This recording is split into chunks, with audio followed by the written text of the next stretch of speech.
Hello, അപ്പോൾ ഇന്നത്തെ recipe എന്താണെന്നറിയോ? നമ്മൾ ഒറ്റ പണ്ടം വെച്ചിട്ട് നമുക്ക് ഉണ്ടാക്കിയെടുക്കാൻ പറ്റുന്ന വിഭവങ്ങളാണ് ഇന്ന് ഷെയർ ചെയ്യുന്നത്. നമുക്ക് പാർട്ടികളിലാണെങ്കിലും അല്ലെങ്കിൽ വിരുന്നുകാർ വരുമ്പോഴാണെങ്കിലൊക്കെ നമുക്ക് ഒറ്റ പണ്ടം വെച്ചിട്ട് തന്നെ നമുക്ക് കുറച്ചധികം വിഭവങ്ങൾ ഉണ്ടാക്കിയെടുക്കാം. അപ്പോൾ ചെയ്യുന്ന രീതിയിലൊക്കെ മാറ്റമുണ്ട്, ടേസ്റ്റിൻ്റെ കാര്യത്തിലും പണ്ടം സെയിം ആണെന്നേ ഉള്ളൂ. അപ്പോൾ നമുക്ക് നോക്കാം. എപ്പോഴും പറയാറുള്ള പോലെ ഡിസ്ക്രിപ്ഷനിൽ മെൻഷൻ ചെയ്യുന്നുണ്ട് ഓരോന്നും. അപ്പോൾ നമുക്ക് ഡീറ്റെയിൽ ആയിട്ട് തന്നെ നോക്കാം. ആദ്യം നമുക്ക് ഇതിലേക്കുള്ള പണ്ടം ഉണ്ടാക്കിയെടുക്കാം. അപ്പോൾ ഇതിന് വേണ്ടിയിട്ട് നമുക്ക് ആദ്യം ഒരു പാൻ ചൂടാകുമ്പോൾ നെയ്യ് ചേർത്ത് കൊടുക്കാം. 2-3 ടേബിൾ സ്പൂണ് നെയ്യ് ചേർത്ത് കൊടുക്കാം. ഇതൊന്ന് ചൂടായി വരുമ്പോഴേക്കും നമുക്കിതിലോട്ട് അണ്ടിപ്പരിപ്പ് ചേർത്തിട്ട് ആദ്യം ഒന്ന് വറുത്തെടുക്കുന്നുണ്ട്. ക്രഷ് ചെയ്ത് വെച്ച അണ്ടിപ്പരിപ്പ് ഒരു 1/4 കപ്പൊക്കെ ചേർത്ത് കൊടുത്താൽ മതി. അപ്പോൾ ഈ ഒരു പണ്ടം ആദ്യം നമുക്കിത് ചേർത്ത് കൊടുക്കാം കേട്ടോ, അണ്ടിപ്പരിപ്പ്. എന്നിട്ടിത് ഒരു മീഡിയം ഫ്ലെയിമിൽ വെച്ചിട്ട് റോസ്റ്റായി വരുമ്പോഴേക്കും റോസ്റ്റായി വരുന്ന സമയത്ത് നമുക്കിതിലോട്ട് കിസ്മിസ് ചേർത്ത് കൊടുക്കാം. അപ്പോൾ ഈ ഒരു പണ്ടം ഉണ്ടാക്കിയെടുക്കുന്ന ചെറിയ ചെറിയ വ്യത്യാസം ഓരോന്നും നമുക്കിഷ്ടമുള്ള രീതിയിൽ മാറ്റം വരുത്താറുണ്ട്. കണ്ണൂരൊക്കെ ആണെങ്കിൽ മുട്ട വെച്ചിട്ട് തന്നെയാണ് കൂടുതലും ഇങ്ങനെയുള്ള പണ്ടം ഉണ്ടാക്കിയെടുക്കാറുള്ളത്. കാസർഗോഡാണെങ്കിൽ തേങ്ങയും കൂടെ ചേർത്ത് കൊടുക്കാറുണ്ട്. ഇതിപ്പോൾ റോസ്റ്റായി വന്നപ്പോൾ ഇതിലോട്ട് ഒരു 2-3 ടേബിൾ സ്പൂണ് കിസ്മിസും കൂടെ ചേർത്തിട്ട് ഒന്ന് റോസ്റ്റ് ചെയ്തെടുക്കുന്നുണ്ട്. ഈ ഒരു സമയത്ത് കിസ്മിസ് ഒന്ന് റോസ്റ്റായി വരുന്ന സമയത്ത് ഫ്ലെയിം നല്ലോണം കുറക്കാം. ഇനി ഇതിലോട്ട് നമ്മൾ ചേർത്ത് കൊടുക്കുന്ന തേങ്ങ ചേർത്ത് കൊടുക്കാം. 1 കപ്പ് ചിരകിയ തേങ്ങ ചേർത്ത് കൊടുക്കുന്നുണ്ട്. ഇതിൽ ഞാൻ കാണിക്കുന്ന അളവ് നമ്മൾ ഒരു പലഹാരത്തിന് വേണ്ടിയിട്ടുള്ള അളവാണ് കേട്ടോ. ഞാനിതിൽ 4 പലഹാരം കാണിക്കുന്നുണ്ട്. അപ്പോൾ നിങ്ങൾ അതിനനുസരിച്ച് പണ്ടം കൂട്ടി കൊടുത്താൽ മതി. നിങ്ങൾ എത്രയാണോ ചെയ്യാൻ ഉദ്ദേശിക്കുന്നത്, 1-2 അതിനനുസരിച്ച് പണ്ടം കൂട്ടി കൊടുക്കാം. ഇനി നമ്മൾ ഈ ഒരു തേങ്ങ ചേർത്തിട്ട് അങ്ങനെ നല്ലോണം കളറ് മാറാനൊന്നും നിൽക്കണ്ട. ചെറുതായിട്ടൊന്ന് കളറ് ചെറിയ രീതിയിലൊന്ന് മാറി തുടങ്ങുമ്പോൾ നമുക്കിതിലോട്ട് പഞ്ചസാര ചേർത്ത് കൊടുക്കാം. അപ്പോൾ ഇതിൻ്റെ ഡീറ്റെയിൽ ആയിട്ടുള്ള റെസിപ്പി വേണമെന്നുണ്ടെങ്കിൽ ആ ഡിസ്ക്രിപ്ഷനിൽ ലിങ്ക് കൊടുക്കാം കേട്ടോ. ഓരോന്നും ഡീറ്റെയിൽ ആയിട്ട് തന്നെ ഞാൻ ചെയ്തിട്ടുണ്ട്. വേണമെങ്കിൽ നിങ്ങൾക്ക് അതും കൂടി നോക്കാം കേട്ടോ. അപ്പോൾ അതിൽ ഡീറ്റെയിൽ ആയിട്ട് തന്നെ ഓരോന്നും കാണിച്ചിട്ടുണ്ട്. ഇനി നമുക്കിതിപ്പോൾ ഇത്രയും മതി. ഇതിലോട്ട് ഇനി പഞ്ചസാര ചേർത്ത് കൊടുക്കാം. പഞ്ചസാര ഒരു 6 അല്ലെങ്കിൽ 7 ടേബിൾ സ്പൂണൊക്കെ ചേർത്ത് കൊടുക്കാം. 1/2 കപ്പാണ് 8 ടേബിൾ സ്പൂൺ. വേണമെങ്കിൽ നിങ്ങൾക്ക് 1/2 കപ്പ് തന്നെ ചേർത്ത് കൊടുക്കാം. അല്ലാന്നുണ്ടെങ്കിൽ 6-7 ടേബിൾ സ്പൂൺ ചേർത്ത് കൊടുത്താൽ മതി. ഇനി ഒരു പഞ്ചസാര ഒന്ന് അലിഞ്ഞ് ഇതിൽ വെള്ളമൊക്കെ ഒന്ന് ഊറി വരും. അതൊന്ന് ഡ്രൈ ആയിട്ട് കിട്ടണം. പഞ്ചസാര അലിഞ്ഞ് വീണ്ടും വറ്റണം. ആ ഒരു രീതിയിൽ ഇത് മീഡിയം ഫ്ലെയിമിൽ വെച്ചിട്ട് നന്നായിട്ടൊന്ന് മിക്സ് ചെയ്തെടുക്കുക. അപ്പോൾ ഇത് ഇത്രയും മതി. ഇപ്പോൾ പഞ്ചസാരയൊക്കെ അലിഞ്ഞ് ഒന്ന് വറ്റി വന്നിട്ടുണ്ട്. ഇനി ഇതിലോട്ട് 2 മുട്ട ചേർത്ത് കൊടുക്കുന്നുണ്ട്. നിങ്ങൾക്ക് വേണമെങ്കിൽ സെപ്പറേറ്റ് ആയിട്ട് സ്ക്രാമ്പിൾ ചെയ്തിട്ട് ചേർത്ത് കൊടുക്കാം. അല്ലാന്നുണ്ടെങ്കിൽ ഇതുപോലെ നടുക്ക് ചേർത്തിട്ട് ഒന്ന് മിക്സ് ചെയ്ത് കൊടുത്താൽ മതി. ആദ്യം ഇതുപോലെ ചെറുതായിട്ടൊന്ന് മിക്സ് ആക്കിയിട്ട് പിന്നെ നമുക്ക് മൊത്തത്തിലൊന്ന് മിക്സ് ആക്കി എടുക്കുമ്പോൾ നന്നായിട്ട് സ്ക്രാമ്പിളായിട്ട് കിട്ടുന്നുണ്ട്. അപ്പോൾ മുട്ടയുടെ ഫ്ലേവർ ഇഷ്ടമാണെങ്കിൽ കൂടുതൽ വേണമെന്നുണ്ടെങ്കിൽ കൂടുതൽ ചേർത്ത് കൊടുക്കാം. തേങ്ങയുടെ അളവ് കുറക്കാം. അതുപോലെ മുട്ട കഴിക്കാത്തവരാണെങ്കിൽ മുട്ട ചേർത്തില്ലെങ്കിലും കുഴപ്പമില്ല. തേങ്ങ സെയിം നമ്മൾ ചേർത്ത ഒരു പാകത്തിന് തന്നെ ചേർത്താൽ മതി. നേരത്തെ പറഞ്ഞ പോലെ ഒരു പലഹാരത്തിൻ്റെ അളവാണ് ഞാനിതിൽ കാണിക്കുന്ന ഈ ഒരു പണ്ടം. പിന്നെ അതുപോലെ അടുക്ക് പത്തിരി കാണിക്കുന്നുണ്ട് ഞാൻ. അതിൽ പഴം ചേർത്തിട്ട് ചെയ്തിട്ടുള്ളതാണ്. പഴം നമ്മൾ ഇതിലോട്ട് തന്നെ പഴം ഒന്ന് ചെറുതായിട്ടൊന്ന് റോസ്റ്റ് ചെയ്തിട്ട് പഴം കട്ട് ചെയ്തിട്ടൊന്ന് റോസ്റ്റ് ചെയ്തെടുക്കും. ചെറുതായിട്ടൊന്ന് നുറുക്കി എന്നിട്ട് ഇതിലോട്ട് മിക്സ് ചെയ്ത് കൊടുക്കും പഴവും കൂടെ. അങ്ങനെ വേണമെങ്കിലും ചെയ്യാം. പഴം അടുക്ക് പത്തിരി ആണെങ്കിൽ ആ ഒരു രീതിയിൽ പഴം ചേർത്ത് കൊടുത്താൽ മതി. ഇതിപ്പോൾ പണ്ടം റെഡി ആയിട്ടുണ്ട്. അപ്പോൾ ഇനി നമുക്കിത് മാറ്റി വെക്കാം. ഇനി നമുക്ക് ഓരോന്നും പലഹാരം ഉണ്ടാക്കിയെടുക്കാം. ആദ്യം ഉണ്ടാക്കിയെടുക്കുന്നത് നമ്മൾ ഉന്നക്കായയാണ് കേട്ടോ. അപ്പോൾ ഈ ഒരു പണ്ടം തന്നെയാണ് എല്ലാത്തിനും വേണ്ടത്. നമുക്ക് മാറ്റി വെക്കാം. അപ്പോൾ ഉന്നക്കായ ഉണ്ടാക്കിയെടുക്കുമ്പോൾ കുറച്ച് കാര്യങ്ങളൊന്ന് ശ്രദ്ധിക്കാനുണ്ട്. അപ്പോൾ ഈ ഒരു റെസിപ്പി കണ്ടാൽ നിങ്ങൾക്ക് ഒരിക്കലും ഫ്ലോപ്പ് ആകില്ല കേട്ടോ. ഞാൻ ഡീറ്റെയിൽ ആയിട്ട് തന്നെ ഓരോന്നും പറയുന്നുണ്ട്. അപ്പോൾ നോക്കാം. അപ്പോൾ ഇതിന് മെയിനായിട്ട് വേണ്ടത് പഴമാണ്. അപ്പോൾ പഴം എടുക്കുമ്പോൾ നിങ്ങൾക്ക് പറ്റുമെങ്കിൽ അധികം പഴുക്കാത്ത പഴം എടുക്കാം കേട്ടോ. അതാണ് ഏറ്റവും നല്ലത്. ഇപ്പോൾ ഇതിൻ്റെ ഈ ഒരു ചൊട്ട് കാണുമ്പോൾ അറിയാമല്ലോ, ചെറുതായിട്ട് ഇവിടെ ഇങ്ങനെ ഒരു പച്ച കളറിലുണ്ടാവണം. ഒരുപാടൊന്നുമല്ല, ചെറുതായിട്ട് പച്ച കളറിലുണ്ടായാൽ മതി. അപ്പോൾ ഇതാണ് അധികം പഴുക്കാത്ത ഈ ഒരു രീതിയിൽ എടുത്താൽ മതി. പിന്നെ നല്ലോണം പഴുക്കാത്ത പഴം എടുക്കുന്നുണ്ടെങ്കിൽ അതും കഴിക്കാൻ അത്ര കൊള്ളൂല. പിന്നെ നല്ലോണം പഴുത്ത് പോയി എന്ന് വെച്ചിട്ട്, ചെറുതായിട്ട് പഴുപ്പ് കൂടിപ്പോയി എന്ന് വെച്ചിട്ട് കുഴപ്പമില്ല കേട്ടോ. അങ്ങനെയുള്ള ടിപ്പും കാര്യങ്ങളൊക്കെ ഞാൻ ഷെയർ ചെയ്യുന്നുണ്ട്. പറ്റുമെങ്കിൽ ഈ ഒരു രീതിയിലുള്ള പഴമാണ് ഏറ്റവും നല്ലത്. ഇനി നമുക്കിത് കട്ട് ചെയ്തിട്ട് ഇത് വേവിക്കാൻ വെക്കാം. നിങ്ങൾക്ക് വേണമെങ്കിൽ തൊലി കളഞ്ഞിട്ട് കട്ട് ചെയ്തിട്ട് വേണമെങ്കിൽ ഒരു പാത്രത്തിലോട്ട് ആക്കിയിട്ട് സ്റ്റീമറിൽ വെച്ചിട്ട് വേവിച്ചെടുക്കാം. അപ്പോൾ ഞാനിപ്പോൾ ഇതുപോലെ തൊലിയോട് കൂടിയിട്ടാണ് വേവിച്ചെടുക്കുന്നത്. ഏകദേശം 1 കിലോ പഴമാണ് കേട്ടോ എടുത്തിട്ടുള്ളത്. 1 കിലോ പഴത്തിൻ്റെ അളവാണ് ഞാൻ പറയുന്നത്. അപ്പോൾ ഇത് മൊത്തത്തിൽ കട്ട് ചെയ്തെടുത്തിട്ടുണ്ട്. ഇനി നമുക്കിത് വേവിച്ചെടുക്കാം. അപ്പോൾ ഈ ഒരു പഴം ഇതിൻ്റെ പഴുപ്പ് കറക്റ്റ് പരുവാണ് കേട്ടോ ഞാൻ എടുത്തിട്ടുള്ളത്. അപ്പോൾ ഇനി നമുക്കിത് വേവിച്ചെടുക്കാം. ഇതിപ്പോൾ തൊലിയോട് കൂട്ടിയിട്ട് വേവിച്ചെടുക്കുമ്പോൾ 20 മിനിറ്റ് വേവിച്ചെടുക്കുക. തിളച്ചതിന് ശേഷം 20 മിനിറ്റോളം വേവിക്കുക. അപ്പോൾ നിങ്ങൾ തൊലി കളഞ്ഞിട്ടാണ് വേവിക്കുന്നതെങ്കിൽ ഒരു 10-15 മിനിറ്റ് വേവിച്ചെടുത്താൽ മതി. ഇപ്പോൾ ഏകദേശം 20 മിനിറ്റ് ഒക്കെ കഴിഞ്ഞിട്ടുണ്ട്. പിന്നെ നമുക്കിത് ഫ്ലെയിം ഓഫ് ചെയ്യാം. ഇതിപ്പോൾ നന്നായി വെന്തിട്ടുണ്ട്. ഫ്ലെയിം ഓഫ് ചെയ്തിട്ട് ഒരിച്ചിരി ചൂടാറുമ്പോൾ നമുക്ക് നല്ലോണം ചൂടാറാൻ വേണ്ടിയിട്ട് നിൽക്കണ്ട കേട്ടോ. നല്ലോണം ചൂടാറിയാൽ നമുക്കിത് ഉടച്ചെടുക്കാനൊക്കെ ബുദ്ധിമുട്ടായിരിക്കും, ഉടച്ചെടുക്കാൻ പറ്റില്ല. അപ്പോൾ ചെറുതായിട്ടൊന്ന് ചൂടാറുമ്പോൾ നമുക്കിതിൽ നിന്നും മാറ്റി തൊലിയൊക്കെ കളഞ്ഞ് നമുക്കിതൊന്ന് നന്നായിട്ടൊന്ന് ഉടച്ചെടുക്കണം. അപ്പോൾ ഇത് ചെറുതായിട്ടൊന്ന് ചൂടാറിയിട്ടുണ്ടെങ്കിൽ നമുക്കിത് കട്ട് ചെയ്തിട്ട് ഇത് നന്നായിട്ടൊന്ന് ഉടച്ചെടുക്കാം. ഞാനിപ്പോൾ ഫുഡ് പ്രോസസ്സറിലാണ് കേട്ടോ കുഴച്ചെടുക്കുന്നത്. അപ്പോൾ എളുപ്പത്തിന് വേണ്ടിയിട്ടാണ് ഇതിൽ കുഴച്ചെടുക്കുന്നത്. അപ്പോൾ ഇതിലാകുമ്പോൾ നല്ലോണം നമുക്ക് പെട്ടെന്ന് കുഴച്ചെടുക്കാൻ പറ്റുന്നുണ്ട്. അപ്പോൾ നിങ്ങളുടെ കയ്യിൽ ഇങ്ങനെയുള്ള ഫുഡ് പ്രോസസ്സർ ഇല്ല എന്നുണ്ടെങ്കിൽ കുഴപ്പമില്ല കേട്ടോ. നിങ്ങൾക്ക് വേറെയും ഒരുപാട് ഓപ്ഷൻ ഉണ്ട് കുഴച്ചെടുക്കാനായിട്ട്. ഫുഡ് പ്രോസസ്സറൊന്നും ആരുടെ കയ്യിലും എല്ലാവരുടെ കയ്യിലുണ്ടാവില്ലല്ലോ. അപ്പോൾ അതിന് വേണ്ടിയിട്ടുള്ള ഓപ്ഷനൊക്കെ ഒരുപാടുണ്ട്. അപ്പോൾ ഞാനത് പറഞ്ഞുതരാം. പിന്നെ നമുക്കിത് കട്ട് ചെയ്തിട്ട് ഇതിൻ്റെ അകത്തുള്ള നാരും കൂടെ ഞാൻ കളയുന്നുണ്ട്. എന്നിട്ട് നമുക്ക് നിങ്ങൾ ബൗളിലാണെങ്കിൽ ഒരു പാത്രത്തിലാണെങ്കിൽ പാത്രത്തിലോട്ടാക്കി കൊടുക്കാം, അല്ലെങ്കിൽ എന്തിലാണോ നമ്മൾ കുഴച്ചെടുക്കുന്നത് അതിലോട്ടാക്കി കൊടുക്കാം കേട്ടോ. ഇതിൻ്റെ നാരൊക്കെ ഒന്ന് കളയുന്നുണ്ട്.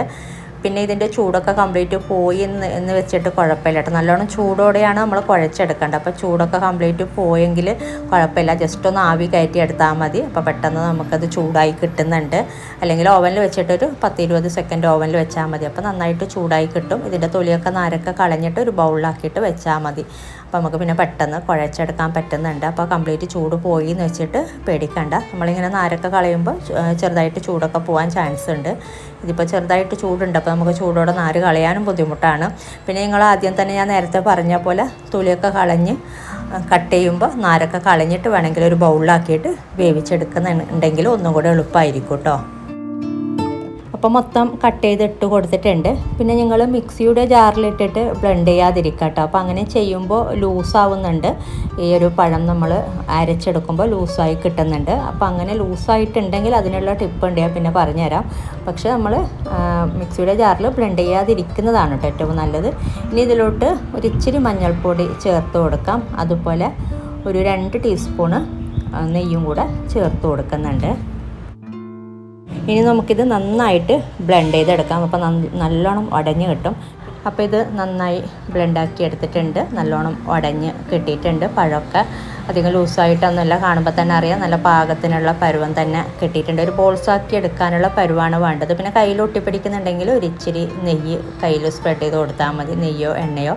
ഇതിപ്പോൾ നല്ല പാകത്തിന് തന്നെ ഉടഞ്ഞ് കിട്ടിയിട്ടുണ്ട്. ഇനി ഒരു ഇച്ചിരി നെയ്യ് ചേർത്തിട്ട് നന്നായിട്ടൊന്ന് കുഴച്ചെടുത്താൽ മതി.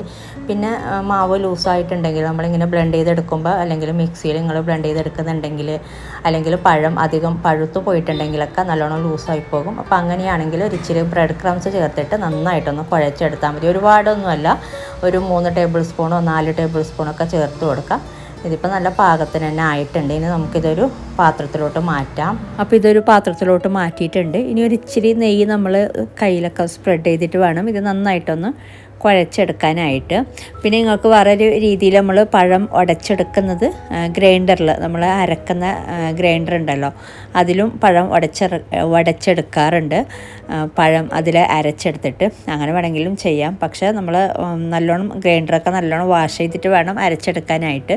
പിന്നെ വേറൊന്ന് നമ്മൾ ജിഞ്ചർ ക്രഷ് ചെയ്യുന്ന കല്ലുണ്ടല്ലോ, അത് വെച്ചിട്ടും നല്ലോണം ഒന്ന് പ്രസ് ചെയ്ത് പഴം ഉടച്ചെടുക്കാറുണ്ട്. പിന്നെ വേറൊന്ന് നമ്മൾ പൊട്ടാറ്റോ മാഷ് ചെയ്യുന്ന മാഷറിലും നമ്മളൊന്ന് പ്രസ് ചെയ്തിട്ട് ഉടച്ചെടുക്കാറുണ്ട്. എന്തായാലും പഴം നന്നായിട്ടൊന്ന് ഉടഞ്ഞ് കിട്ടിയാൽ മതി. കംപ്ലീറ്റ് പേസ്റ്റ് പരുവത്തിൽ തന്നെ ഉടച്ചെടുക്കണം. ഇനി നമുക്കിത് ചെറിയ ബോൾസാക്കി ഇതുപോലെ കൈവെള്ളയിലൊന്ന് പരത്തി കൊടുക്കാം. അപ്പോൾ ഇതുപോലെ ജസ്റ്റ് ഒന്ന് ഇതുപോലെ പരത്തി കൊടുത്താൽ മതി. കയ്യിലൊക്കെ ഒരു ഇച്ചിരി നെയ്യ് സ്പ്രെഡ് ചെയ്ത് കൊടുത്തിട്ട് നല്ലോണം അങ്ങനെ തിന്നാക്കി എടുക്കണ്ട, ജസ്റ്റ് ഒന്ന് കട്ടിക്കനൊന്ന് പരത്തി കൊടുക്കുക. എന്നിട്ട് ഇതിൻ്റെ നടുക്ക് നമ്മൾ ഫില്ലിങ് വെച്ച് കൊടുക്കുക. അപ്പോൾ ഈ ഒരു രീതിയിലൊന്ന് വലിയ സൈസിൽ വേണമെന്നുണ്ടെങ്കിൽ ഇതിനേക്കാളും വലുതാക്കാം. ഇനി നമുക്കിതിൻ്റെ നടുക്ക് നമ്മളുണ്ടാക്കി വെച്ച പണ്ടം വെച്ച് കൊടുക്കുക. കുറച്ച് നന്നായിട്ട് തന്നെ പണ്ടം വെച്ച് കൊടുക്കുക. എന്നിട്ട് ഇത് പണ്ടം പുറത്ത് വരാത്ത രീതിയിൽ ആദ്യം ഇതൊന്ന് നന്നായിട്ടൊന്ന് യോജിപ്പിക്കുക. നമ്മൾ അടയൊക്കെ ചെയ്യുന്ന പോലെ ഇതുപോലെ രണ്ടറ്റവും കൂടെ ആദ്യം ഒന്ന് ജോയിൻ ചെയ്യുക, ഒന്ന് യോജിപ്പിച്ചെടുക്കുക. എന്നിട്ട് നമ്മൾ ഉന്നക്കായയുടെ ഷേപ്പിൽ ഇതുപോലെ കൈകൊണ്ട് മെല്ലെ ഉരുട്ടി ഉന്നക്കായയുടെ ഷേപ്പാക്കി കൊടുത്താൽ മതി. അപ്പോൾ ഈ ഒരു രീതിയിൽ ചെയ്യുമ്പോൾ നമുക്ക് നല്ല കറക്റ്റ് ഉന്നക്കായയുടെ ഷേപ്പാക്കി എടുക്കാൻ പറ്റുന്നുണ്ട്. മാവൊന്നും പുറത്ത് വരാത്ത രീതിയിൽ ഇതുപോലെ ഒന്ന് ഉരുട്ടി ഷേപ്പാക്കി കൊടുത്താൽ മതി. ഒരു രീതിയിൽ ചെയ്തെടുക്കാം കേട്ടോ. അപ്പോൾ ഇതുപോലെ ചെയ്ത് വെച്ചാൽ മതി. രണ്ടറ്റവും കൂടെ ഇതുപോലെ കൂർപ്പിച്ച് ഈ ഒരു രീതിയിലാക്കി എടുത്താൽ മതി. അപ്പോൾ ഉന്നക്കായയുടെ കറക്റ്റ് ഷേപ്പ് ഈ ഒരു രീതിയിലാണല്ലോ ഏകദേശം. അപ്പോൾ ഈ ഒരു രീതിയിലാക്കി എടുത്താൽ മതി. അപ്പോൾ ഇതുപോലെ തന്നെ ബാക്കിയുള്ളതും കൂടെ ചെയ്ത് വെക്കാം. ഇനി നമുക്കിത് എണ്ണയിലിത് നമ്മൾ സാധാ ചെയ്യുന്ന പോലെ എണ്ണ നല്ല ചൂടായ ശേഷം മീഡിയം ഫ്ലെയിമിൽ ഫ്രൈ ചെയ്തെടുക്കുകയാണ് കേട്ടോ ചെയ്യുന്നത്. ഞാനിപ്പോൾ ഇത് ഫ്രോസണാക്കി വെക്കുകയാണ് ചെയ്യുന്നത്. ഫ്രൈ ചെയ്തെടുക്കുന്ന കാണിക്കുന്നില്ല. നോർമലി നമ്മൾ ചെയ്യുന്ന പോലെ മീഡിയം ഫ്ലെയിമിൽ വെച്ചിട്ട് തിരിച്ചും മറിച്ചും ഫ്രൈ ചെയ്തെടുത്താൽ മതി, മീഡിയം ഫ്ലെയിമിലോട്ട് ആക്കിയിട്ട്. അപ്പോൾ ഈ ഒരു അളവിൽ നമുക്ക് ഏകദേശം ഒരു 14-15 എണ്ണം, ഈ ഒരു സൈസിൽ 15 എണ്ണം ഉണ്ടാക്കിയെടുക്കാം. അപ്പോൾ ഇതുപോലെ എല്ലാം കൂടെ ചെയ്ത് വെച്ചിട്ട് ഫ്രൈ ചെയ്തെടുക്കുന്നെങ്കിൽ ഫ്രൈ ചെയ്തെടുക്കാം. അല്ലെങ്കിൽ ഫ്രോസൺ ആക്കിയിട്ട് നമുക്ക് ഒരു മാസം വരെ നമുക്ക് കേടുകൂടാതെ ഫ്രോസൺ ആക്കി വെക്കാം. ഒരുപാട് പേര് ചോദിച്ചിട്ടുണ്ടായിരുന്നു. ഞാൻ കട്ട്ലറ്റൊക്കെ ഫ്രോസൺ ആക്കി വെക്കുന്ന സമയത്തൊക്കെ, നോമ്പിൻ്റെ സമയത്ത് ഒരുപാട് പേര് ചോദിച്ചിട്ടുണ്ടായിരുന്നു ഉന്നക്കായ ഇതുപോലെ ഫ്രോസൺ ആക്കി വെക്കാൻ പറ്റുമോ എന്നൊക്കെ. അപ്പോൾ നമുക്ക് ഉന്നക്കായയും നമുക്ക് ഒരുപാട് ദിവസം ഫ്രോസൺ ആക്കി വെക്കാം. ഫ്രോസൺ ആക്കി വെക്കുന്നത് ഞാൻ കാണിക്കുന്നുണ്ട്, അതിൻ്റെ ഡീറ്റെയിൽ ആയിട്ട് എങ്ങനെയെന്ന്. അപ്പോൾ ഇത് നേരത്തെ ചെയ്ത പോലെ തന്നെ ഓരോന്നും ചെയ്തെടുത്താൽ മതി. എല്ലാം കൂടെ ഇതുപോലെ ചെയ്ത് വെക്കാം. അപ്പോൾ കണ്ടില്ലേ, ഈ ഒരു ഷേപ്പാക്കി എടുത്താൽ മതി. കറക്റ്റ് ഉന്നക്കായയുടെ ഷേപ്പ് നമ്മൾ കൈകൊണ്ട് തന്നെ ഇങ്ങനെ ആക്കിയെടുക്കുമ്പോൾ തന്നെ നമുക്ക് കറക്റ്റ് ഈ ഒരു ഷേപ്പായി കിട്ടുന്നുണ്ട്. അപ്പോൾ മൊത്തത്തിൽ ഞാനിതുപോലെ ഷേപ്പാക്കി എടുത്തിട്ടുണ്ട്. ഇനി നമുക്കിത് ഫ്രോസൺ ആക്കി വെക്കാൻ വേണ്ടിയിട്ട് ഞാനിപ്പോൾ ഫ്രോസൺ ആക്കിയിട്ടാണ് വെക്കുന്നത്. അപ്പോൾ ഇതുപോലുള്ള ഒരു പ്ലേറ്റിൽ നിരത്തി വെക്കാം. ഒന്നിൻ്റെ മുകളിൽ ഒന്നായിട്ടല്ല, ഇതുപോലെ ഇങ്ങനെ നിരത്തി വെക്കണം. ഒരു 2 മണിക്കൂറോളം ഫ്രീസറിൽ ഇതുപോലെ നിരത്തി വെക്കാം. എന്നിട്ടാണ് നമ്മൾ സിപ്പ് ലോക്ക് ബാഗിലാക്കി വെക്കുന്നത്. അപ്പോൾ ഇവിടെ 3 എണ്ണം ബാക്കിയുണ്ട്, അത് വേറെ ഇതിൽ വെക്കുന്നുണ്ട്. അപ്പോൾ ഇതുപോലെ നിരത്തി ആദ്യം 2 മണിക്കൂറോളം ഫ്രീസറിൽ വെക്കാം കേട്ടോ. അപ്പോൾ ഇത് 2 മണിക്കൂറോളം ഫ്രീസറിൽ വെച്ചിട്ടുണ്ടായിരുന്നു. ഇപ്പോൾ ഇത് നല്ല കട്ടിയായിട്ടാണ് ഉള്ളത്. നമ്മൾ എന്താണെങ്കിലും ഫ്രോസൺ ആക്കി വെക്കുന്ന സംഭവം ഒരു 2 മണിക്കൂറോളം ഫ്രീസറിൽ വെക്കുമ്പോൾ അതൊന്ന് കട്ടിയായി കിട്ടും. അപ്പോൾ ഇതുപോലെ കട്ടിയായി കിട്ടിയാൽ പിന്നെ നമുക്ക് ഒന്നിൻ്റെ മുകളിൽ ഒന്നായിട്ടൊക്കെ നമുക്ക് വെക്കാം. അപ്പോൾ പിന്നെ അത് പൊടിഞ്ഞു പോകുന്ന പ്രശ്നമൊന്നും വരുന്നില്ല. അതുപോലെ പിന്നെ നമുക്കത് ഒട്ടിപ്പിടിക്കുന്നുമില്ല. നമുക്ക് പിന്നീട് നമ്മൾ ഫ്രൈ ചെയ്തെടുക്കാൻ വേണ്ടിയിട്ട് എടുക്കുന്ന സമയത്ത് എല്ലാം കൂടെ സെപ്പറേറ്റ് ആയിട്ട് തന്നെ നമുക്ക് കിട്ടാറുമുണ്ട്. അങ്ങനെ ഒട്ടിപ്പിടിക്കുന്നൊന്നുമില്ല. അപ്പോൾ ഈ ഒരു രീതിയിൽ ഒന്ന് കട്ടിയായ ശേഷം നമ്മൾ സിപ്പ് ലോക്ക് ബാഗിലോ അല്ലെങ്കിൽ നല്ലൊരു കണ്ടെയ്നറിലോ ആക്കി വെച്ചാൽ മതി. അപ്പോൾ നമുക്ക് എത്ര ദിവസം വേണമെങ്കിലും സ്റ്റോർ ചെയ്യാം. ഫ്രൈ ചെയ്തെടുക്കാൻ നേരത്ത് ഒരു 10 മിനിറ്റൊക്കെ ഒന്ന് പുറത്ത് വെച്ചാൽ മതി. ഒരുപാട് സമയം മുന്നേ പുറത്ത് വെക്കണമെന്നൊന്നുമില്ല കേട്ടോ. ഒരു 10 മിനിറ്റ് മുന്നൊക്കെ പുറത്ത് വെച്ചാൽ മതി. അപ്പോൾ ഇതുപോലെ നമ്മൾ ഫ്രൈ ചെയ്തെടുക്കുന്നുണ്ടെങ്കിൽ നമുക്ക് പെട്ടെന്ന് തന്നെ നമുക്ക് ഉണ്ടാക്കി വെച്ചിട്ട് അപ്പോൾ തന്നെ ഞാൻ നേരത്തെ പറഞ്ഞ പോലെ ഫ്രൈ ചെയ്തെടുക്കാം. നമ്മൾ സാധാ ഫ്രൈ ചെയ്തെടുക്കുന്ന പോലെ. അപ്പോൾ നല്ല അടിപൊളി ആയിട്ടുള്ള നല്ല പെർഫെക്റ്റ് ആയിട്ടുള്ള റെസിപ്പിയാണ്. അപ്പോൾ ഈ ഒരു രീതിയിൽ ട്രൈ ചെയ്താൽ നിങ്ങൾക്ക് എന്തായാലും ഫ്ലോപ്പ് ആവില്ല കേട്ടോ. അപ്പോൾ എന്തായാലും ട്രൈ ചെയ്ത് നോക്കിയിട്ട് നിങ്ങളുടെ അഭിപ്രായങ്ങളൊക്കെ അറിയിക്കുക. അപ്പോൾ ഇതുപോലെ നമുക്ക് എന്താണെങ്കിലും ഫ്രോസൺ ആക്കി വെക്കാം കേട്ടോ. നമുക്കിതുപോലുള്ള സ്നാക്കൊക്കെ, ഞാൻ കട്ട്ലറ്റ് ആണെങ്കിലും സമോസയാണെങ്കിലും അതുപോലെ ചിക്കൻ ഫിംഗേഴ്സ്, ചിക്കൻ നഗറ്റ്സ്, അപ്പോൾ അങ്ങനെയുള്ളതൊക്കെ ഫ്രോസൺ ആക്കി വെക്കുന്നതൊക്കെ ഞാൻ മുമ്പ് ചെയ്തിട്ടുണ്ടായിരുന്നു. അപ്പോൾ അത് കാണാത്തവർ കാണാത്ത വേണമെങ്കിൽ ലിങ്ക് ഡിസ്ക്രിപ്ഷനിൽ കൊടുക്കാം. അപ്പോൾ ഇത് നമുക്കിനി ഫ്രീസറിലോട്ട് മാറ്റാം. ഇനി ഉണ്ടാക്കിയെടുക്കുന്നത് തെരയുടെയാണ്. അപ്പോൾ ഇതും സെയിം പണ്ടം തന്നെയാണ് വേണ്ടത്. ഇനി നമുക്ക് വേണ്ടത് ഇതിലേക്കുള്ള മാവ് അരച്ചെടുക്കുകയാണ് വേണ്ടത്. അപ്പോൾ അതിന് വേണ്ടിയിട്ട് 1 കപ്പ് നെയ്ച്ചോറിൻ്റെ അരിയാണ് കേട്ടോ എടുത്തിട്ടുള്ളത്. ജീരകശാല അതുപോലെ തനിമ റൈസൊക്കെ ഉണ്ടല്ലോ, നെയ്ച്ചോറിൻ്റെ അരി. അപ്പോൾ ചെറിയ അരി, ആ ഒരു അരിയാണ് എടുത്തിട്ടുള്ളത്. കുതിർത്ത് വെച്ച ശേഷം കഴുകി എടുത്തിട്ട് ഒന്ന് വെള്ളം വാർന്നിട്ട് തന്നെയാണ് ഇട്ട് കൊടുക്കുന്നത്. അരമണിക്കൂറോളം ഒരു സ്ട്രെയിനറിലിട്ടിട്ട് വെള്ളം വാർന്നെടുക്കുക. എന്നാലേ ഞാൻ പറയുന്ന അളവിൽ വെള്ളം പാകത്തിനാകുള്ളൂ. ഇനി ഇതിലോട്ട് ഒരു മുട്ട ചേർത്ത് കൊടുക്കുന്നുണ്ട്. മുട്ട കഴിക്കാത്തവരാണെങ്കിൽ മുട്ട ഒഴിവാക്കാം. പിന്നെ പാകത്തിന് ഉപ്പ് ചേർത്ത് കൊടുക്കുക. അതുപോലെ ഒരു കളറ് കിട്ടാൻ വേണ്ടിയിട്ട് ഒരു ഇച്ചിരി മഞ്ഞൾപ്പൊടിയും കൂടെ ചേർത്ത് കൊടുക്കുന്നുണ്ട്. ഓപ്ഷണലാണ്, വേണമെങ്കിൽ ചേർത്ത് കൊടുക്കാം. പിന്നെ ഇനി ഇതിലോട്ട് വേണ്ടത് ഞാൻ 1/2 കപ്പ് തേങ്ങാപ്പാൽ ചേർത്ത് കൊടുക്കുന്നുണ്ട്. അങ്ങനെ കട്ടിപ്പാൽ 1 പാൽ എന്ന രീതിയിലല്ല, അരക്കപ്പ് ഒരു ഏകദേശം തിക്നെസ്സോടെയുള്ള തേങ്ങാപ്പാൽ ചേർത്ത് കൊടുത്താൽ മതി. ഒന്നാം പാലാണെങ്കിൽ 1/4 കപ്പ് തേങ്ങാപ്പാൽ ചേർത്ത് കൊടുക്കാം കേട്ടോ. എന്നിട്ട് ബാക്കി വെള്ളം ചേർത്ത് കൊടുത്താൽ മതി. ഇതിലോട്ട് ഇനി അരക്കപ്പ് വെള്ളമാണ് ചേർത്ത് കൊടുക്കുന്നത്. അരക്കപ്പ് തേങ്ങാപ്പാലും അരക്കപ്പ് വെള്ളവും മൊത്തത്തിൽ 1 കപ്പ് ചേർത്ത് കൊടുത്താൽ മതി. എന്നിട്ട് ഇത് നന്നായിട്ട് അരച്ചെടുക്കാം. നല്ല ഫൈൻ പേസ്റ്റായിട്ട് തന്നെ അരച്ചെടുക്കണം. അപ്പോൾ ഇത് നന്നായി അരച്ചെടുത്തിട്ടുണ്ട്. ഒട്ടും തരിയില്ലാതെ വേണം അരച്ചെടുക്കാനായിട്ട്. ഇനി നമുക്ക് ഇതൊരു പാത്രത്തിലോട്ട് ആക്കി കൊടുക്കാം. അപ്പോൾ നല്ല അരിഞ്ഞിട്ടില്ല എന്നൊക്കെ ഉണ്ടെങ്കിൽ ഒരു അരിപ്പയിൽ അരിച്ചിട്ട് ചേർത്ത് കൊടുക്കുന്നതായിരിക്കും ഒന്നും കൂടെ നല്ലത്. അപ്പോൾ നമുക്ക് നല്ല ക്ലിയർ ആയിട്ടുള്ള മാവ് കിട്ടും. ഒട്ടും തരിയില്ലാതെ നല്ല ക്ലിയർ ആയിട്ടുള്ള മാവാണെങ്കിൽ നമുക്ക് നല്ല പെർഫെക്റ്റ് ആയിട്ട് ഉണ്ടാക്കിയെടുക്കാൻ പറ്റും. അരിപ്പയിൽ അരിച്ചിട്ട് ചേർത്ത് കൊടുക്കുകയാണെങ്കിൽ ഒന്നും കൂടെ നല്ലതാണ്. ഇനി ഇതിലോട്ട് നമ്മൾ കുറച്ച് വെള്ളവും കൂടെ ചേർത്ത് കൊടുക്കുന്നുണ്ട്. ഈ ഒരു ബ്ലെൻഡറിലോട്ട് തന്നെ ആക്കിയിട്ട് തന്നെയാണ് വെള്ളം ചേർത്ത് കൊടുക്കുന്നത്.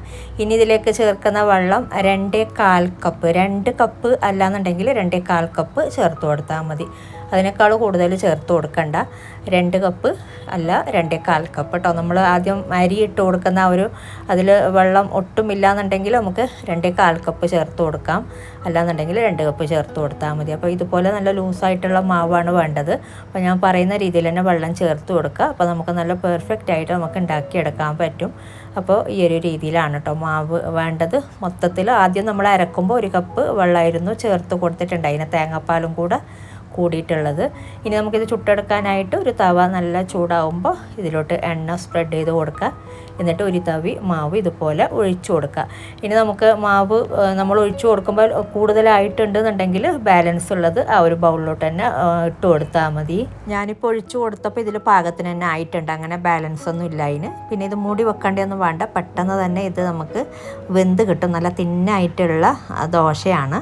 അപ്പോൾ ഒരുപാട് അങ്ങനെ ക്രിസ്പി ആക്കി എടുക്കണ്ട കേട്ടോ. നമുക്കിത് റോൾ ചെയ്തെടുക്കാൻ പറ്റില്ല. അപ്പോൾ ഈ ഒരു രീതിയിലാണിത് ചുട്ടെടുക്കേണ്ടത്. ഇനി നമ്മൾ ഓരോന്നും ചുട്ടെടുക്കുന്നതിനനുസരിച്ച് നമ്മളിതിലോട്ട് ഫില്ലിങ് വെച്ചിട്ട് റോൾ ചെയ്തെടുക്കുകയാണ് ചെയ്യുന്നത്. അപ്പോൾ ഫില്ലിങ് നമ്മൾ നേരത്തെ കാണിച്ച രീതിയിലുള്ള ഫില്ലിങ് തന്നെയാണ് വേണ്ടത്. മുട്ട ചേർക്കാതെയും ചെയ്യാം. ഇതിലിപ്പോൾ മുട്ട ചേർക്കാതെയുള്ള ഫില്ലിംഗ് ആണ് കേട്ടോ. അപ്പോൾ തേങ്ങയും അതുപോലെ അണ്ടിപ്പരിപ്പും കിസ്മിസും ഒക്കെ ജസ്റ്റ് ഒന്ന് നേരത്തെ കാണിച്ച പോലെ തന്നെ ചെയ്തതാണ്. മുട്ട മാത്രം ഒഴിവാക്കിയിട്ടുണ്ട്. വേണമെങ്കിൽ മുട്ടയും കൂടെ ചേർത്ത് കൊടുക്കാം. അപ്പോൾ പണ്ടം പല രീതിയിലും നമുക്ക് ഇതുപോലെ അങ്ങോട്ടും ഇങ്ങോട്ടും മാറ്റം വരുത്തിയിട്ടൊക്കെ ചെയ്യാം കേട്ടോ. ഇങ്ങനെ ചെയ്യുമ്പോൾ നല്ല ടേസ്റ്റാണ്. മുട്ടയും കൂടെ ചേർത്ത് കൊടുക്കുകയാണെങ്കിൽ ഒന്നും കൂടെ ടേസ്റ്റ് കൂടത്തേ ഉള്ളൂ. അപ്പോൾ ഈ ഒരു രീതിയിലാണ് ഞങ്ങൾ തെരേട എന്ന് പറഞ്ഞിട്ട് ഉണ്ടാക്കിയെടുക്കാറുള്ളത്. അപ്പോൾ എലാഞ്ചി എന്നൊക്കെ പറഞ്ഞ് ചെയ്യാറുണ്ടല്ലോ, അത് മൈദ വെച്ചിട്ടാണ്. ഇത് ഞങ്ങൾ അരി വെച്ചിട്ടാണ് ഈ ഒരു തെരേട ഉണ്ടാക്കിയെടുക്കുന്നത്.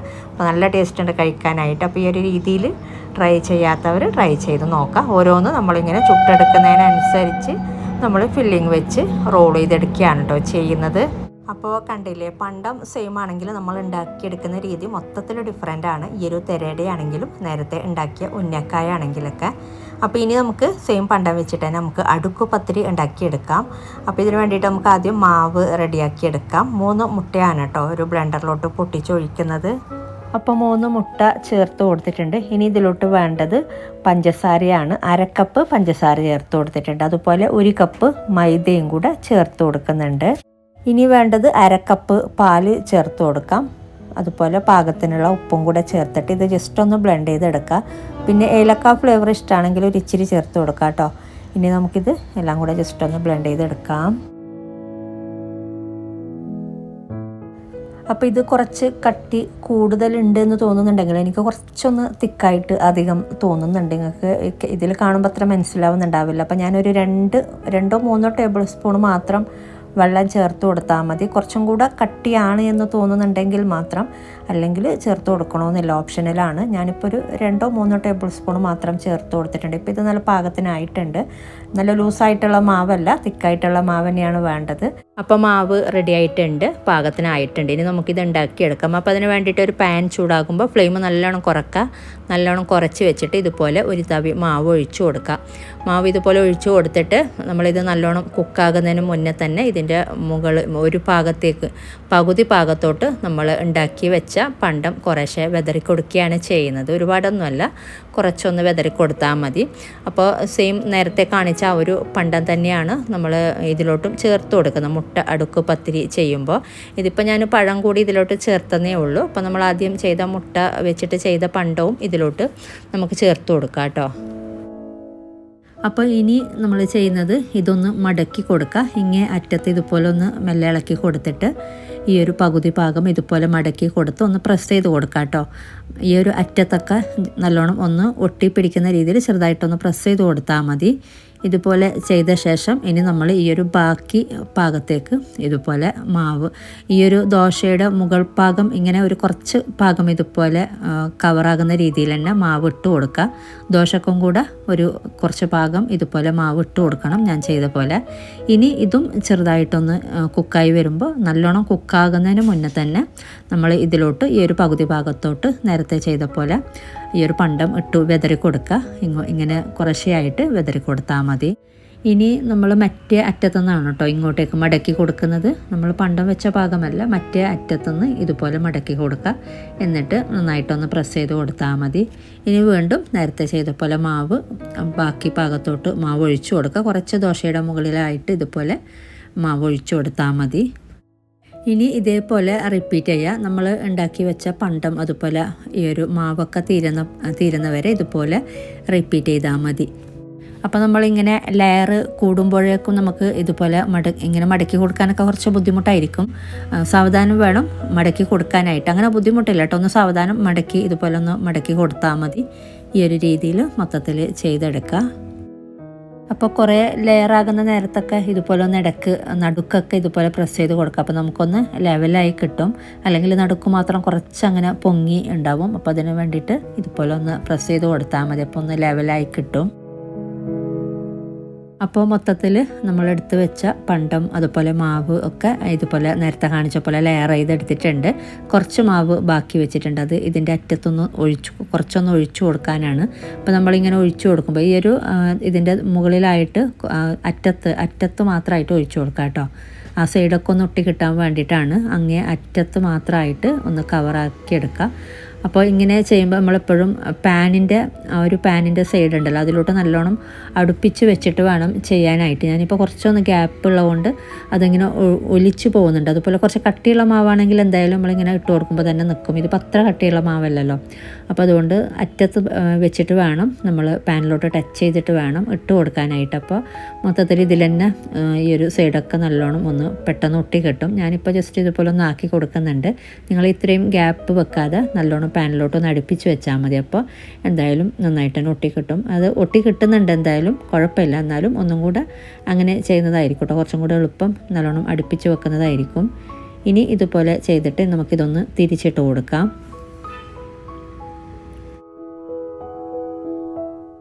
അപ്പോൾ ഈ ഒരു സമയത്തൊക്കെ ലോ ഫ്ലെയിമിൽ വെക്കണം. ഏറ്റവും ലോ ഫ്ലെയിമിൽ വേണം വെച്ചിട്ട് നമ്മൾ ഇതുപോലെയൊക്കെ ചെയ്തെടുക്കാൻ. നേരത്തെ തന്നെ ലോ ഫ്ലെയിമിൽ തന്നെ വെക്കുക. ഇനി ഇതിലോട്ട് ഞാൻ കുറച്ച് ഈ ഒരു സൈഡ് നെയ്യൊന്ന് ചേർത്ത് കൊടുക്കുന്നുണ്ട്. ഒരു ഇച്ചിരി നെയ്യ് ചേർത്ത് കൊടുക്കുക. എന്നിട്ട് നമുക്ക് ഇതൊന്ന് മെല്ലെ സാവധാനം ഇപ്പുറത്തെ സൈഡിലോട്ടൊന്ന് തിരിച്ചിട്ട് കൊടുക്കാം. ഈ ഒരു മുകൾ ഭാഗം കൂടെ ചെറുതായിട്ടൊന്ന് കളറ് മാറി വരാൻ വേണ്ടിയിട്ട് ചെറുതായിട്ടൊന്ന് നമുക്കിതുപോലെ സാവധാനം വേണം തിരിച്ചിട്ട് കൊടുക്കാനായിട്ട്. നമ്മളിങ്ങനെ നെയ്യൊക്കെ ഇട്ട് കൊടുക്കുമ്പോൾ തന്നെ നമുക്ക് അങ്ങോട്ടും ഇങ്ങോട്ടും മൂവ് ചെയ്യാൻ ബുദ്ധിമുട്ടില്ലാതെ തോന്നും. അപ്പം മെല്ലെ 2 തവി വെച്ചിട്ട് ഇതുപോലെ പൊടിഞ്ഞു പോവാത്ത രീതിയിൽ തിരിച്ചിട്ട് കൊടുത്താൽ മതി. ഇനി നമ്മൾ കുറേ നേരം വെക്കേണ്ടതില്ല. ഒരു ഇച്ചിരി നേരം വെച്ചിട്ട് നമുക്ക് ഈ ഒരു പാനിൽ നിന്നും മാറ്റാം. ഓൾറെഡി നല്ല ചൂടുള്ള പാനല്ല, അപ്പോൾ പെട്ടെന്ന് തന്നെ ഈ ഒരു കളറായി നമുക്ക് ചെറുതായിട്ടൊന്ന് ഈ ഒരു കളറിൽ നമുക്ക് കിട്ടും. അപ്പോൾ ഇത്രയും മതി കേട്ടോ. കുറച്ച് നേരം വെച്ചിട്ടുണ്ടായിന്. ഇനി നമുക്ക് ഈ ഒരു പാനിൽ നിന്നും ഒരു പ്ലേറ്റിലോട്ട് മെല്ലെ ഒന്ന് ആക്കി കൊടുക്കാം. ഇനി നമുക്കിത് ചെറുതായിട്ടൊന്ന് ചൂടാറി വരുമ്പോൾ കട്ട് ചെയ്തിട്ടാണ് സെർവ് ചെയ്യുന്നത്. അപ്പോൾ ഇത് ചെറുതായിട്ട് ചൂടാറിയിട്ടുണ്ട്. അപ്പോൾ ഇനി നമുക്കിത് കട്ട് ചെയ്യാം. അപ്പോൾ നല്ല അടിപൊളിയായിട്ടുള്ളൊരു അടുക്ക് പത്തിരിയാണ്. അപ്പോൾ മുട്ട വെച്ചിട്ടാണ് സാധാരണ ഉണ്ടാക്കിയെടുക്കാറുള്ളത്. ഞാൻ മുട്ടയ്ക്ക് പകരം ഇതിൽ പഴം ചേർത്തന്നേ ഉള്ളൂ. അപ്പോൾ പഴം അടുക്ക് പത്തിരി ആണെങ്കിൽ നമുക്ക് പഴം ചേർക്കാം. അല്ലാന്നുണ്ടെങ്കിൽ ഞാൻ ആദ്യം കാണിച്ച ആ ഒരു പണ്ടം, മുട്ട വെച്ചിട്ടുള്ള തേങ്ങയും മുട്ടയും വെച്ചിട്ടുള്ള പണ്ടം ഉണ്ടല്ലോ, അപ്പോൾ ആ ഒരു പണ്ടം തന്നെയാണ് ഇതിന് വേണ്ടത്. അപ്പോൾ മുട്ടയ്ക്ക് പകരം തേങ്ങയും പഴവും വെച്ചിട്ടാണ് ഇതിൽ ഞാൻ ഉണ്ടാക്കിയെടുത്തിട്ടുള്ളത്. പഴം വേണമെന്നുണ്ടെങ്കിൽ പഴം ഒന്ന് ചെറുതായിട്ടൊന്ന് നുറുക്കിയിട്ട് ചെറിയ രീതിയിലൊന്ന് നെയ്യിൽ റോസ്റ്റ് ചെയ്തിട്ട് തേങ്ങ പണ്ടത്തിൻ്റെ കൂടെ ചേർത്തിട്ട് മിക്സ് ചെയ്ത് കൊടുത്താൽ മതി. അത്രയേ ഉള്ളൂ കേട്ടോ. അപ്പോൾ കണ്ടില്ല, നല്ല അടിപൊളിയായിട്ടുള്ളൊരു അടുക്ക് പത്തിരിയാണ്. അപ്പോൾ ഈ ഒരു രീതിയിൽ ട്രൈ ചെയ്യാത്തവർ ട്രൈ ചെയ്ത് നോക്കാം. നല്ല ടേസ്റ്റ് ഉണ്ട് കഴിക്കാനായിട്ട്. ഒരു വെറൈറ്റി ആയിട്ട് ഉണ്ടാക്കിയെടുക്കാൻ പറ്റുന്ന ഒരു സ്നാക്ക് തന്നെയാണിത്. കാസർഗോഡൊക്കെ പുതിയാപ്പിള സൽക്കാരങ്ങളിലൊക്കെ ഒഴിച്ചുകൂടാൻ പറ്റാത്ത വിഭവങ്ങളാണ് കേട്ടോ ഞാനിവിടെ ഷെയർ ചെയ്തതൊക്കെ. അപ്പോൾ ഇനി ഉണ്ടാക്കിയെടുക്കുന്നത് പഴം നിറച്ച് പൊരിച്ചതാണ്. അപ്പോൾ ഇതിന് വേണ്ടിയിട്ട് നമുക്ക് നല്ല പാകത്തിനുള്ള പഴുപ്പ് ഉള്ള പഴം തന്നെയാണ് വേണ്ടത്. ഒട്ടും പഴുക്കാത്തതാണെങ്കിൽ ടേസ്റ്റ് ഉണ്ടാവില്ല. ഓവറായിട്ട് പഴുത്തതും വേണ്ട, പാകത്തിനുള്ള പഴുത്ത പഴം എടുക്കുക. ഒരു 4-5 പഴമാണ് ഇതിലോട്ട് വേണ്ടത്. ഇനി നമ്മൾ ഈ ഒരു പഴം ഇതിൻ്റെ ഇങ്ങേ അറ്റത്ത് ഒന്ന് കീറി കൊടുക്കണം. പഴം രണ്ടായിട്ട് പിളർന്നു പോവാത്ത രീതിയിൽ, കട്ടായിട്ട് പോവാത്ത രീതിയിൽ ഇതിൻ്റെ അകത്ത് നല്ലോണം ഒന്ന് കീറി കൊടുക്കുക. ഇതിൻ്റെ അകത്താണ് നമ്മൾ ഫില്ല് ചെയ്ത് കൊടുക്കുന്നത്. അപ്പോൾ ഫില്ല് ചെയ്ത് കൊടുക്കാൻ പാകത്തിന് നല്ലോണം ഒന്ന് കുറച്ചൊന്ന് പിളർത്തിയെടുക്കണം.